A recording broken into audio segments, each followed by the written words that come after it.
I recently took a trip to the other side of the world and discovered some stores that you've probably never heard of. One of which nearly set my wife into a panic searching for me in fear that I might have been ran over by a car inside the store. You heard me right. You get to drive inside the store. But more on that in a little bit. And if you've not guessed it already, I visited Australia, hence the hat. This country may have started off as a prison colony, but has grown into a very strong economy with many unique places,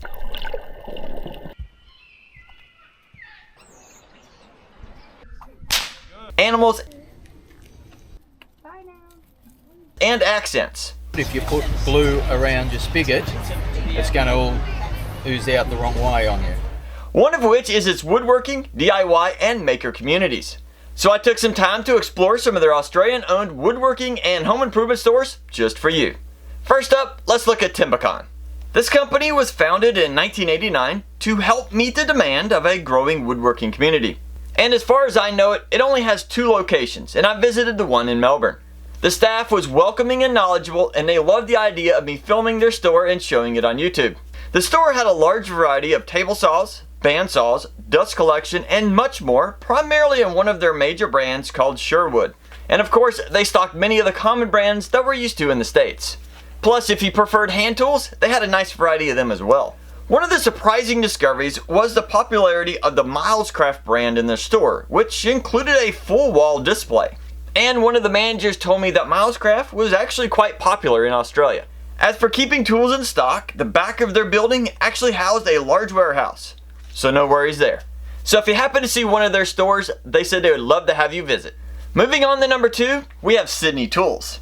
Walking into their store felt like a cross between Harbor Freight and Tractor Supply, which are common in our area. Now I didn't get a whole lot of footage in this store because they were actually in a process of closing, so I quickly ran around just to experience the environment. But the surprising discovery in the store was 3 long aisles dedicated distinctively to tool brands. Here's Milwaukee, Makita, and DeWalt. I've never seen tools distinctively categorized by brand before, but I like it.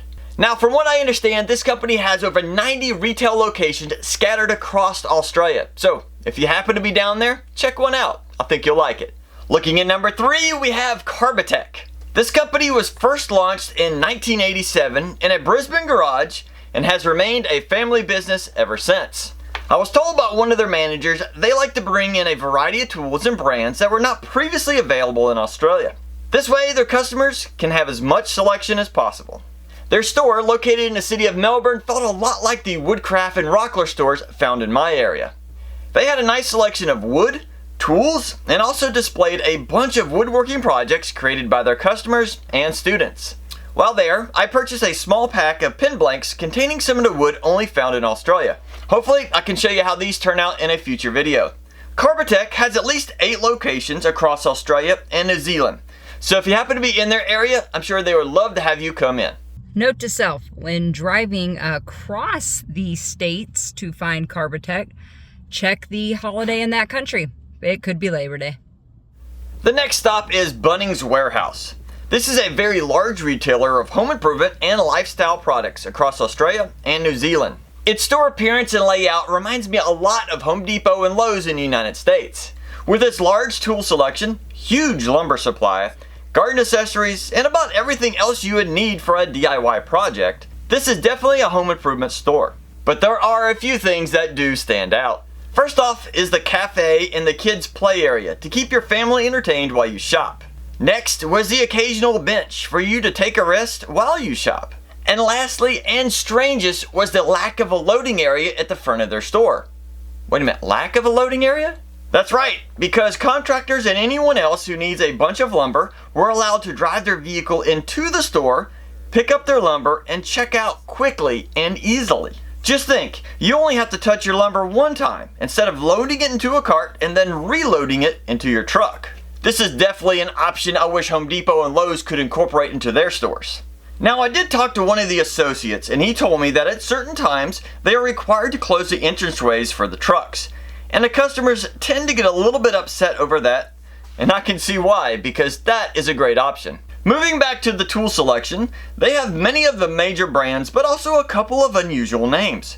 First off is the AEG brand, which can be associated with the Rigid brand at Home Depot.